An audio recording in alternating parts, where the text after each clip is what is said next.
Quiero hablar hoy de la Iglesia de Jesucristo. La Iglesia de Jesucristo. Les cuento un poquito mi vida.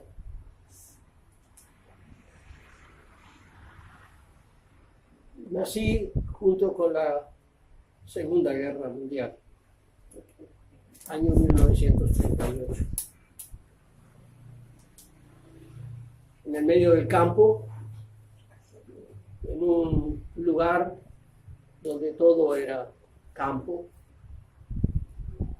donde los vecinos más cercas estaban a 3 o 4 kilómetros.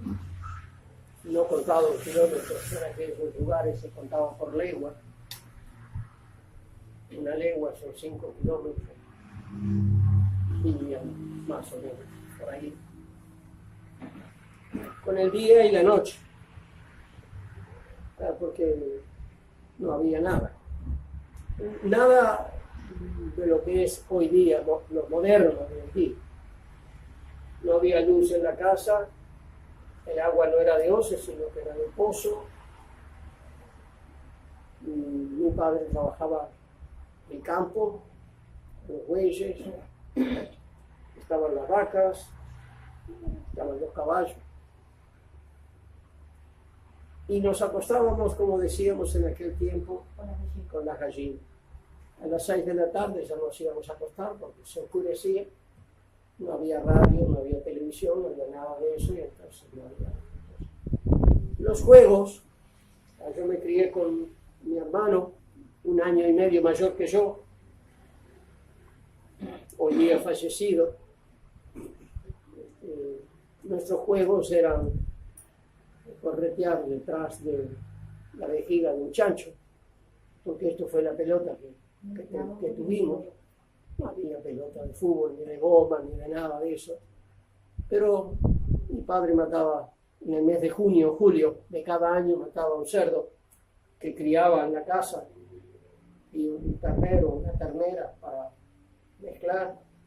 Y lo primero que nos daban era la vejiga, el chancho. Y nosotros con una caña, ustedes saben que las cañas tienen reparticiones, no son pedazos así. Agujereábamos uno para hacerlo más largo, lo poníamos y con esto inflábamos, porque no sabíamos lo que era un inflador, tampoco lo conocíamos, ni había. Inflábamos la vejiga del chancho, la atábamos con lindo de atar chorizo o de rebotar cometa. Y después, allá nos íbamos a jugar en el campo, pateando esta pelota, pseudo pelota. Estos eran nuestros juegos. O ir a pescar a la cañada. Castañetas. ¿Saben lo que son las castañetas? Sí. Unos chiquititos así, que son tan duras y no se pueden comer porque es pura espina, pero se puede sacar quizás un lomito de un lado y otro del otro. Y allá. Y así fuimos creciendo.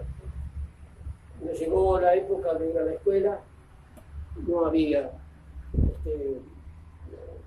ni 3 años, ni 4 años, ni 5 años, empezamos con 6 años.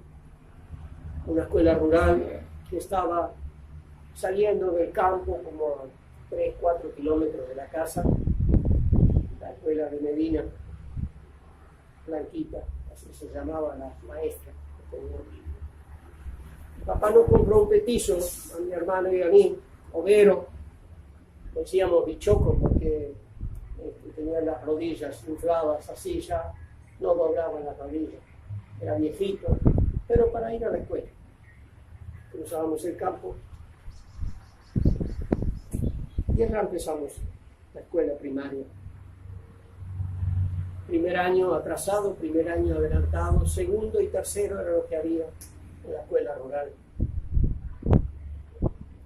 A mí, porque tenía 5 años y medio, me pusieron el primero atrasado. Pero por esas cosas, yo adelanté bastante. Y ya no estaba para estar en primero atrasado, sino para ir a primero adelantado, pero no podía entrar porque el reglamento decía que hasta que no cumpliera los 6 años no podía entrar. Entonces la maestra tuvo un hijo chiquito, un bebé, y con aquellas columpios tipo hamaca, entre 4 patas, la sillita, y se amacaba el bebé. La maestra le traía la clase y las clases se dividían con un gran pizarrón, enorme pizarrón, para primero atrasado, primero adelantado. Entonces me dice Pablo, yo me llamo Pablo Wilson, Wilson es mi nombre en aquel tiempo. Wilson, me cuida hamaca al niño. Pues yo estaba adelantado. Y se dio que yo amacaba al niño en la clase. Y maté al niño. No sé lo que sucedió, pero el niño se murió. Yo siempre dije el chiste medio en serio, que yo había matado al bebé. Entonces la maestra, se murió el nene, la maestra me pasó primero adelantado, al otro primero, porque yo no era persona grata en ese lugar porque había matado a un niño. Entonces me fui a primero y así fue, transcurrió el tiempo, hasta que a los cerca de 10, 9 años y poco nos fuimos para el pueblo. En el pueblo cursé los otros años y luego, cuando tenía 12 años, 13, nos vinimos a Montevideo. Mi padre se vino para Montevideo a trabajar a Montevideo y nos trajo con mi madre y tenemos una hermana chica ahora, los 3 hijos nos vinimos para Montevideo. Seguí estudiando en la ciudad de Canelones y después del segundo año, terminando el segundo año de secundaria, había que empezar a trabajar. Y empecé a trabajar. Me inserté en el mundo trabajando, pero a mí me gustaba, al ver las luces, esto me encandiló, las luces de Montevideo, del frenesí de Montevideo, los hombres, el andar. La primera cosa que hicimos estando en Montevideo fue viajar desde la curva de Maroña, 8 de octubre y Picioli, donde vivíamos, hasta el 18 de julio en Río Negro, de donde salían los ómnibus que iban a Canelones. Y luego en la tarde, cuando volvíamos, pues veníamos caminando del liceo, llegábamos hasta allí, nos bajábamos y en vez de tomar el ómnibus por 8 de octubre con mi hermano nos veníamos caminando. Todo 18 de aquella parte, todo 8 de octubre hasta la curva, mirando vidriera, conociendo Montevideo. Y me atrajo Montevideo y las luces de Montevideo. No había Entonces, bueno, pero estaban los cines, había muchos cines, y ya íbamos mucho al cine. 8 de octubre estaba lleno de cines. Y todo eso pues me fue atrayendo. Y me metí en el mundo, hice amigos del mundo para jugar fútbol y para salir, para ir a los bailes y para conocer el mundo. Y me fui a la Ciudad Vieja y anduve por allí con 16, con 17, con 18, con 20 años en todas esas cosas. Me parecía que eso era todo. Bueno, estudié música, porque quise ser un gran pianista, que no lo fui. Quise ser un gran cantor, que no lo fui. Y después quise entrar en el banco hipotecario. Entré en una academia, en una institución que enseñaba para esto, pero también me metí con una chica. Tuve una novia en el mundo.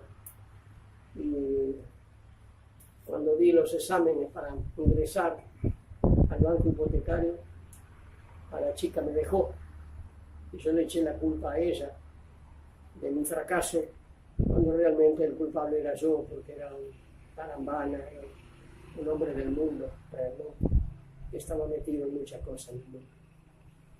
Robé en el mundo, me emborraché en el mundo, hice cosas muy malas en el mundo, y metido hasta los pelos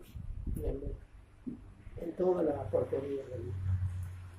Conocí todo lo que había para conocer, porque todo lo quise probar. Hasta que un día Dios dijo otra cosa. Y hace 55 años ahora, y cambié el rumbo. Y el Señor me ganó para Él. Me dijo, hasta ahí está bien, Pablo, pero la cuerda se termina ahí.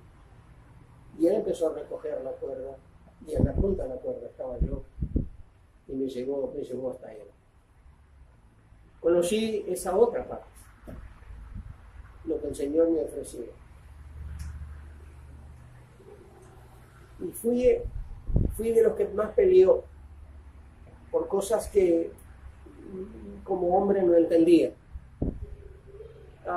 Peleé con relación al nacimiento original de Cristo, diciéndole que yo tenía 24 años, yo sabía cómo nacen los niños, que no me vengan a mí a decir que Jesucristo nació de una mujer sin que mediara un varón. Y esto no podía ser. Y tuve que aprender. El Señor tocó, el Señor enseñó, el Señor puso a una persona que con gran cariño, con mucho amor en Cristo Jesús me enseñó que estábamos hablando de Dios, creador de cielo y tierra, de que para Dios todo es posible, de que lo que era imposible para el hombre, para Dios era posible. Y así fui metiéndome en algo que llenó mi vida y que ha sido desde entonces la razón de mi vida. No concibo la vida sin Cristo Jesús en ella. No concibo la vida sin estar hablando de Él, estudiando de Él, leyendo de Él, enseñando de Él y de su iglesia. Soy un defensor acérrimo, muy tajante de la iglesia de Cristo. Para mí, la iglesia de Cristo es la institución primaria en este mundo. Y que la razón de que así sea la ha dado el propio Señor, diciendo de que un día vendrá a buscarla. Cristo Jesús murió por su iglesia. No murió por la gente simplemente, porque seamos buenos o seamos malos, porque seamos altos o bajos, rubios o morochos. Él murió por su iglesia. Él se entregó por su iglesia. Y un día vendrá a buscar a su iglesia. Y yo quiero estar dentro de su iglesia. Yo quiero ser parte de su iglesia. Y esto es un punto fundamental en mi vida. Todo lo apartado que estuve del Señor, todo lo lejos que estuve del Señor, todo lo malo que hice contra el Señor. Porque cada vez que yo actuaba mal, estaba actuando con los valores contra los valores morales y éticos de Cristo Jesús. A partir de aquel 21 de julio del año 1963, a las 9 de la noche del día domingo, a partir de ese entonces, toda mi lucha ha sido, es y será en defensa de la iglesia de Cristo. La iglesia que Cristo fundó. Y que la iglesia de Cristo, institución, es primero. Y que tenemos que defenderla, sí o sí. Y aunque, mire, aunque parezca arrogante lo que voy a decir, aunque sea el único que quede en el mundo, voy a seguir defendiendo la iglesia de Cristo como primera cosa. Aunque todos los demás en esta tierra digan que no tiene importancia, yo seguiré defendiendo la importancia que tiene la iglesia de Cristo. Porque así lo aprendí de esta palabra. Me lo enseñaron mis mayores, los pastores, los obreros, los creyentes del siglo pasado. Pero lo aprendí de acá, de la palabra de Dios. De que no es igual cualquier iglesia, que no es lo mismo cualquier iglesia. El Señor Jesús comenzó a edificar su iglesia mientras estuvo en la tierra. Luego le dio su espíritu a la iglesia en la cruz del Calvario, cuando el Señor entregó su espíritu. Fue sepultado y después de 3 días y 3 noches resucitó, como dijo y como nos dice la palabra de Dios, la Biblia, en el libro de los Hechos, capítulo 1, versículo 1 al 8. Luego ascendió a los cielos, desde donde al cumplimiento de los tiempos vendrá a buscar a su iglesia. La pregunta que surge es, ¿cuál es su iglesia? ¿Cuál es su iglesia? Ahora, hemos dicho, usted lo sabe también, que hay miles de organizaciones que tienen como título la iglesia de. Diferentes doctrinas, diferentes prácticas, diferentes convicciones y con resultados totalmente distintos. No todas pueden ser la iglesia de Cristo. La historia cuenta que Jesús en los años 31, 32 comenzó a hablar de la iglesia. Y que luego de que el Señor muriera y ascendiera, era necesario que Cristo ascendiera para que el Espíritu Santo viniera. El día de Pentecostés, el Espíritu Santo invistió a los apóstoles para que tuvieran parte de la divinidad para seguir el plan que el Señor Jesús comenzó. Y que aquellos cristianos, aquellos llamados cristianos, siguieron adelante. Y que Pablo nos habla de que como misionero fuera por Corintio, por Gálata, por Efeso, por Tesalónica, por Colosas y por aquí y por allá, plantando iglesias, comenzando iglesias, extendiendo el evangelio fuera de Jerusalén.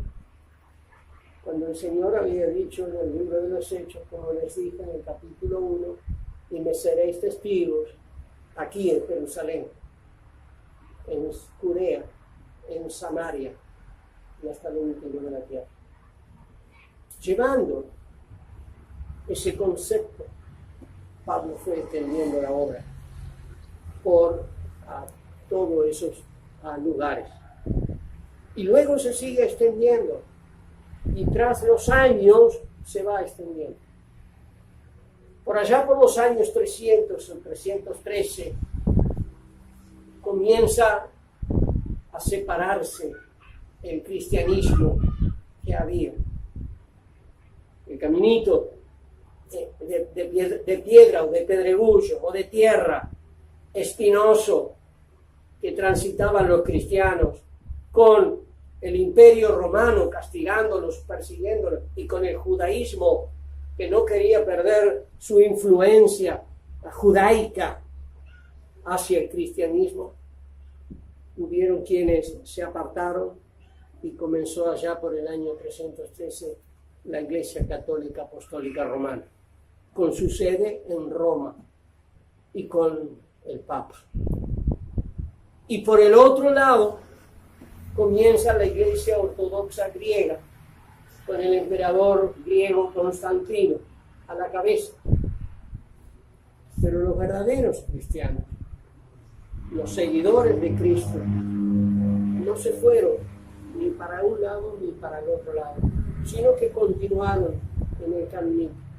Era más pequeño todavía, era más difícil seguir, pero siguieron ahí.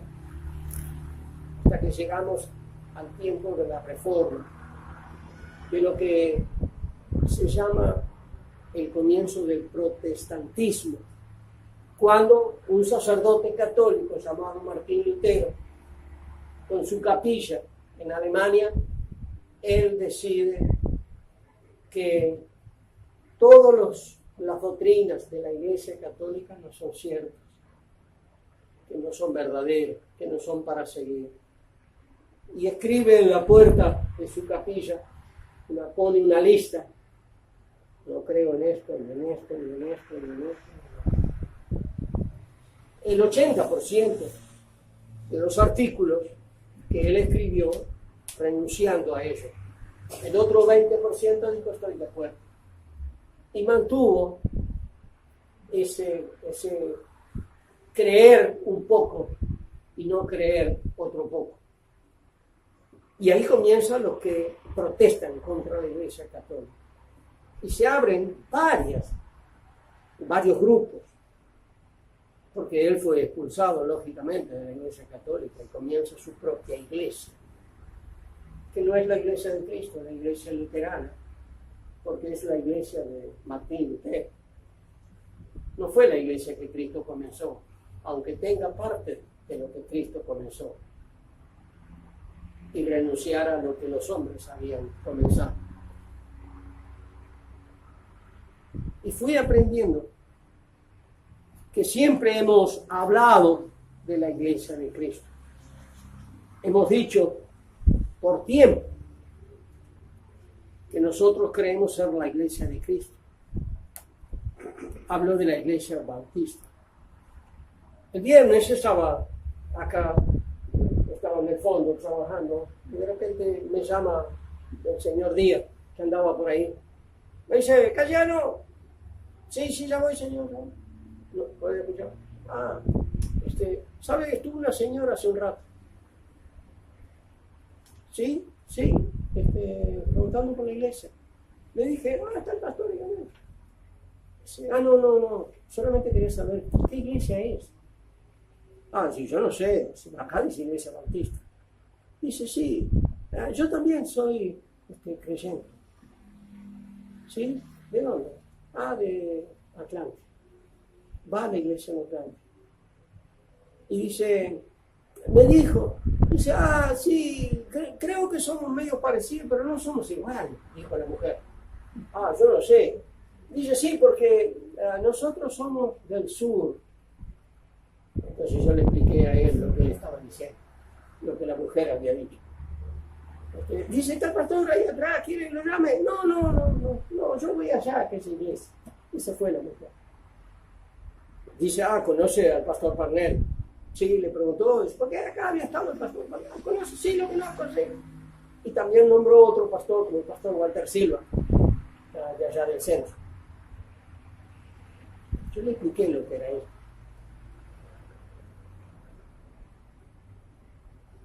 Primeros en venir a esta tierra fueron los bautistas de la Convención del Sur. ¿Qué es la Convención del Sur? Bueno, una organización que tiene su sede en el sur de Estados Unidos, de donde envía sus misioneros.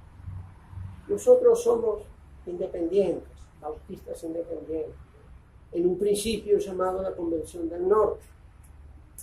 Por aquello de que los Estados Unidos se dividió allá por los años 1860, por allá, cuando la guerra de la secesión, que peleaban los del norte, los yanquis contra los del sur, los de la Confederación, los confederados. Y hay un cuento de aquel que no quiso ser ni de la Convención, ni de los confederados en la guerra, ni tampoco de los yanquis del norte, los azules, los grises y los azules. Entonces, ¿qué hizo este hombre? Este hombre agarró, se puso el pantalón gris y se puso la chaqueta de los azules. Y se puso en el medio, en la línea del medio. Ahora el resultado fue una muerte terrible, porque los del norte acribillaron la parte de abajo y los del sur acribillaron la parte de arriba, porque dijeron este es del norte o es del sur, según la ropa que tiene. Muchos han criticado a los cristianos por eso mismo, por la Convención del Sur y por la Convención del Norte. Pero la diferencia está en que la Convención del Sur tiene una asociación como la Iglesia Católica, donde se rige desde los Estados Unidos. En cambio, los independientes somos independientes de una asociación humana, somos dependientes de Cristo.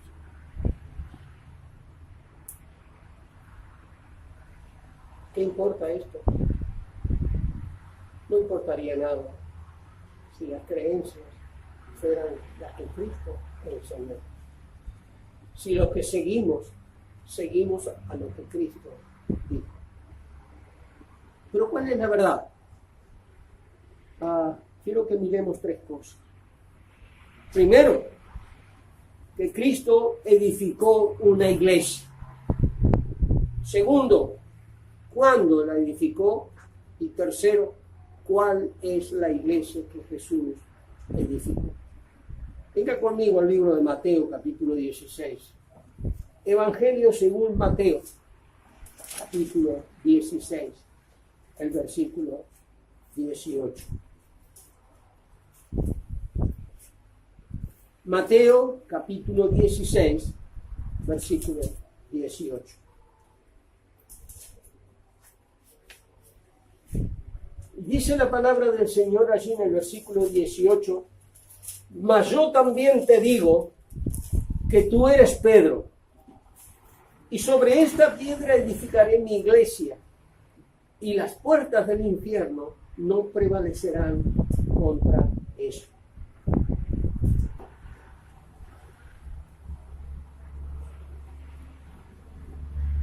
En toda la Biblia no hay un versículo que haya consolidado dentro de sí mismo verdades tan divinas y fundamentales como este. Aquí Cristo dice de la fundación de la iglesia. Aquí Cristo habla del edificador de la iglesia. Aquí Cristo habla del dueño de la iglesia. Y aquí Cristo habla del triunfo de la iglesia. Primero, ¿qué es una iglesia? La palabra iglesia. ¿Qué es la palabra iglesia? Está dicha para una congregación local. La prueba está en el versículo 17 del capítulo 18 de Mateo. Mateo 18, 17. Dice la palabra del Señor: y si no oyere a ellos, dilo a la iglesia. Si no oyere a la iglesia, tenlo por étnico y publicano. Dilo a la iglesia. Ahora, es un cuerpo local. Un cuerpo local significa que, así como Pablo habla en sus cartas, y sus cartas están dirigidas a la iglesia que está en Efeso, a la iglesia que está en Corinto, a la iglesia que está en Galacia, a la iglesia que está en Filipenses, Tesalónica o Colosas. Iglesias determinadas, locales, en cierto lugar. Por eso nuestro título allá dice Iglesia Bautista Bíblica de Salinas, porque es local, el lugar es Salín. Ahora, ¿podría decirlo a un cuerpo universal? Así como el Señor dice aquí, dilo a la iglesia, lo podría decir a un cuerpo local, invisible, a un cuerpo universal, invisible. No. Lo podría decir a la misión, desde donde envían a los misioneros a distintos lugares, que está en otro país. No. A una iglesia local, como en ese caso estaría dicho a una iglesia local. Cuando Cristo habla, y esto ha llamado y ha sido problemas para muchos en ese capítulo 16, cuando habla de que construirá la iglesia, dice la palabra del Señor en el versículo 18 del capítulo 16, versículo 18, dice: y sobre esta piedra edificaré mi iglesia. Ahora, la Iglesia Católica Apostólica Romana dice que la iglesia que Cristo fundó es la iglesia que fundó sobre Pedro. Y Pedro es el primer papa de la Iglesia Católica. Y Pedro o San Pedro, es el lugar donde comienzan para ellos la Iglesia Católica. Y que los papas, Pedro fue el primer papa y por eso tienen papas en la Iglesia Católica. Pero no es así. No es así. Cuando Cristo habla de la roca sobre la cual edificar su iglesia, usa la palabra Petra, que significa piedra, y no Petros, que significa Pedro. Dice, y sobre esta piedra. Ahora, no tiene nada que ver en el lenguaje español, no tiene nada que ver cuando el Señor le dice al discípulo, y tú eres Pedro, con sobre esta piedra edificaré mi iglesia. No, porque la única piedra que existe en la Biblia en relación a Dios es Jesucristo. Si tuviéramos que hacerlo en señas, yo veo a Jesús diciendo, mas yo también te digo que tú eres Pedro. Y sobre esta piedra, señalándose a sí mismo, edificaré mi iglesia. Ahora, si no fue Pedro la roca, ¿cuál fue? ¿O quién fue? La roca. En el libro de Mateo, capítulo 16, versículo 16, Pedro había dicho, cuando Cristo preguntó, y respondiendo Simón Pedro, dijo, tú eres el Cristo, el Hijo del Dios viviente. Tú eres el Cristo, el Hijo de Dios. Entonces, el Señor se refirió a él mismo. Mire un versículo más en el libro de Efesios. Efesios.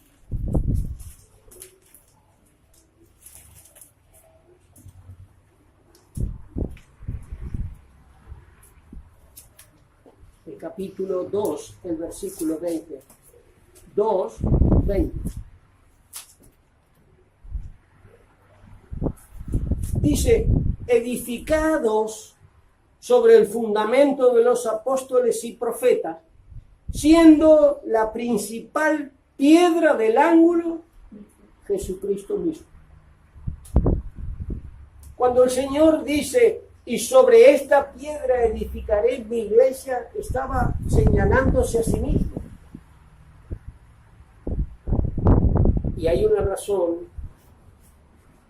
tonta, si se quiere, de decir, edificaré mi iglesia sobre ti, Pedro, y las puertas del infierno no prevalecerán contra ella. Pocos años después, Pedro murió. Y todo lo que estaría sobre Pedro puede ser. Poco después de esta declaración, si hubiese sido sobre Pedro, donde el Señor investía a Pedro para ser la piedra principal de su iglesia, Pedro no estaría diciendo, no lo conozco para nada, yo no sé quién es. Y después dice con imprecaciones, que quiere decir con palabras malas, con malas palabras, con palabras feas y fuertes. Pedro estaba negando conocer a Jesucristo y ser un discípulo de él. ¿El Señor no sabía esto? ¿Hubiese sido un engaño que Él nombrara a un hombre como piedra principal y fundamental de su iglesia? ¿Duraría 2000 años hasta este presente la iglesia fundada sobre un hombre? No, ¿sabe por qué? Porque el hombre es inconstante en su camino. Porque el hombre es de doblado ánimo. No lo hubiese hecho. Cristo, la piedra principal del amor. Pero también en Mateo dice quién edificará la iglesia. Él dice, yo edificaré mi iglesia. Cristo la edificó, no es una institución humana. La iglesia de Cristo no es una institución humana, sino divina. Y a la vez, Cristo lo llamó mi iglesia, es el dueño. Dice allí, sobre esta piedra edificaré mi iglesia. Es el dueño.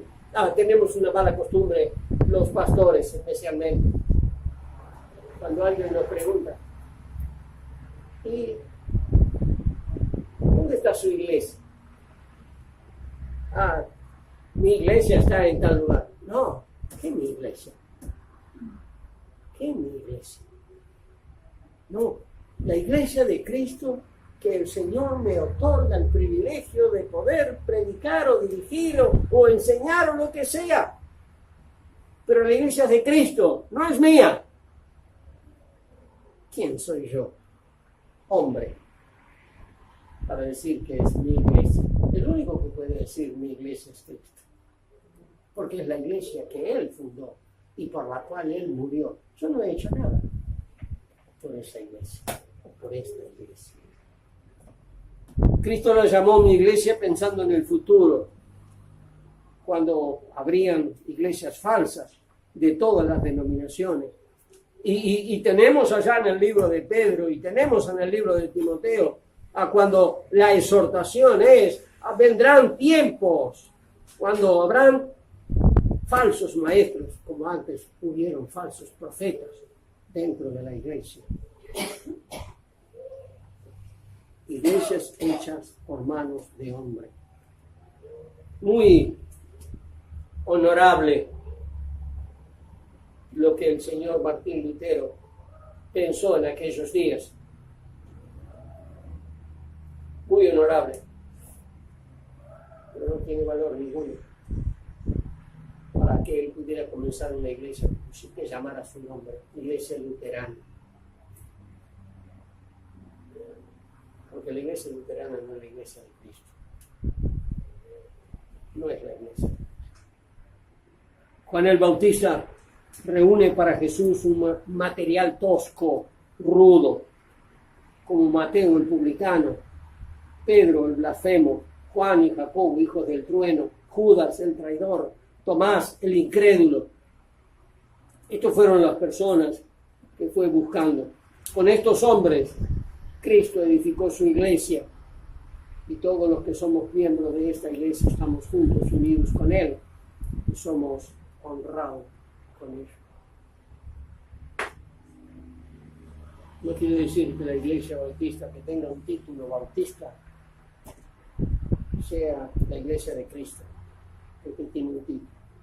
Hemos sido mal nombrados muchas veces en el siglo pasado, de que nosotros los bautistas somos seguidores de Juan el Bautista y que llevamos el nombre por él.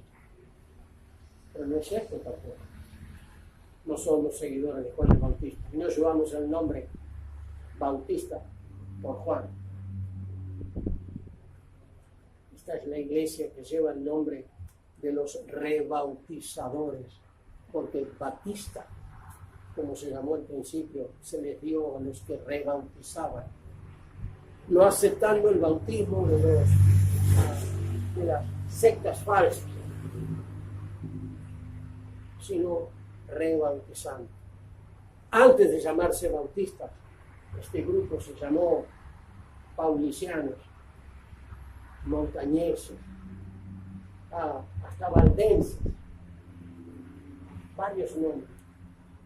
Si puede, tiene la oportunidad un día de comprar el libro El rastro de la sangre, cómprelo y va a ver la historia completa de los seguidores de Cristo, cuáles son. El triunfo de la iglesia, dice, las puertas del infierno no prevalecerán contra ellos. No era un cuerpo inerte la iglesia de Cristo, no era un cuerpo débil, hecho por humanos que pudiera caer o desaparecer, sino una iglesia militante. ¿Cuántos murieron por ser seguidores de Cristo y no renegar de la fe en Cristo? Gente que fue llevada a la horca y que lo sacarían de la horca si renunciaban a su fe en Cristo Jesús. Gente que fueron puestos en la pira, en el poste, para prenderle fuego. Los sacarían si renunciaban a su fe en Cristo Jesús. Y sin embargo se mantuvieron y murieron. Gente que fueron llevados a los ríos y atados en cuerda con una piedra de molino delante. 6 o 7 o 10 o 15 atados juntos. Renuncia a Cristo y a la fe en Cristo. Te libramos. Al primero, si se mantenían en su fe, lo lanzaban al río y él arrastraba todo lo que venían detrás de él, muriendo por su fe en Cristo Jesús. Dice la palabra del Señor, y mírelo conmigo allá en el libro de Hebreos, al final, en el capítulo 11, el capítulo de la fe. Mira los que creyeron en Cristo y fueron seguidores de Cristo Jesús. En el capítulo 11 del libro de Hebreos, dice en el versículo 32 en adelante, ¿y qué más digo? Porque el tiempo me faltará contando de Gedeón, de Barak, de Sansón, de Jefté, de David, de Samuel y de los profetas, que por fe ganaron reinos, obraron justicia, alcanzaron promesa, taparon la boca de leones, apagaron fuegos impetuosos, evitaron filos de cuchillo, convalecieron de enfermedades, fueron hechos fuertes en batalla, trastornaron campos de extraños. Las mujeres recibieron su muerto por resurrección, unos fueron estirados, no aceptando el rescate para ganar mejor resurrección. Otros experimentaron vituperios y azotes, y a más de esto prisiones y cárcel. Fueron apedreados, aserrados, tentados, muertos a cuchillos. Anduvieron de aquí para allá cubiertos de pieles de oveja y de cabra, pobres, angustiados, maltratados, de los cuales el mundo no era digno, perdidos por los desiertos, por los montes, por las cuevas y por las cavernas de la tierra. Y todos estos, aprobados por testimonio de la fe, no recibieron la promesa, proveyendo Dios alguna cosa mejor para nosotros, para que no fuesen perfeccionados en nosotros. Creyentes verdaderos, estos eran la iglesia de Cristo. Esas eran la iglesia de Cristo. Los que, como Juan y Pedro, en el libro de los Hechos, capítulo 4, les dijeron, no hablen nunca más de Cristo, porque si no los meteremos en la cárcel o los mataremos. No hablen más. Y ellos dijeron, pensadlo bien, ¿qué es mejor? ¿Aceptar lo que ustedes dicen o decir lo de Cristo? No podemos dejar de decir lo que hemos visto y oído. No podemos dejar de decir lo que hemos visto y oído, aunque la muerte venga. Estos eran los de la iglesia de Cristo. El triunfo de la iglesia. Las puertas del infierno no prevalecerán contra ellos. una iglesia militante, victoriosa, que llegaría al final y que nunca dejaría de existir. Han pasado 2000 años y creemos, yo creo firmemente. No uso la palabra ciegamente porque es muy común que la gente hable, yo creo ciegamente. No. Yo creo con los ojos abiertos. Creo firmemente que estamos en la iglesia de Cristo, que somos parte de la iglesia de Cristo. Y defiendo esto. Allá por los años 80, vino una invitación de Centroamérica para mí. Estamos buscando un pastor y hemos escuchado su testimonio y queremos invitarlo a que venga a nuestro país. Necesitamos un pastor que tenga su experiencia y queremos ofrecerle ser pastor en una iglesia. Tendrá casa, tendrá coche y tendrá sueldo. Y se me daba el sueldo cuál era, en dólares. ¡Qué oportunidad más linda! Pensé, ¿es eso lo que quiere Cristo? ¿Que yo sea un asalariado en una iglesia? ¿Que yo predique por el dinero? ¿O por la casa? ¿O por el coche? ¿Que yo sea un siervo suyo, sentado cómodamente, teniendo el respaldo económico conveniente? Pero yo veo a mi Señor descalzo. Pero yo veo a mi Señor con una sola ropa. Yo veo al Señor sufriendo. Y hablándome, como dice allá en el Evangelio, a mí no me conocieron, tampoco te van a conocer a ti. A mí me golpearon, a ti te van a golpear. El camino que yo te ofrezco, dijo el Señor, no es un camino de pétalos de rosa, donde irás sobre la alfombra roja. No, van a estar las ramas de la rosa, con todas sus espinas, tendrás que caminar sobre ellas. Entonces dije que no, porque entiendo que ser un servidor en la iglesia de Cristo es el honor más grande que yo puedo haber tenido en este mundo. Y cantar un coro, un himno para mi Señor es el honor más grande que recibo. Y el pago más grande de ser contado entre este grupo que no tiene nombre, de personas que sirvieron al Señor en este mundo. Mira, yo no he pasado por nada de lo que dice aquí la Biblia. No he pasado por nada. Siempre he tenido un par de zapatos. Siempre he tenido ropa. Siempre he tenido casa. Y nunca me ha faltado la comida. Yo no puedo decir que yo pasé miseria por ser un servidor de Cristo. No. Al contrario, el Señor me ha bendecido ricamente en todos estos años. Mi compromiso con el Señor, dicho aquel día, hace 55 años acá, fue: te voy a servir, te voy a servir. Y la muerte que yo espero y anhelo es aquí atrás. Que caiga muerto. O sentado en mi mesa, en mi escritorio, donde preparo las clases o el mensaje, sirviéndole a él, porque mi razón de vida es esa. Pero seguiré defendiendo la doctrina bíblica hasta el último día, como parte de la iglesia de Cristo. Quien se aparta un poquitito no es la iglesia de Cristo. Por eso, mantengamos firme, fuertemente la fe que una vez alcanzamos en Cristo Jesús. porque creo,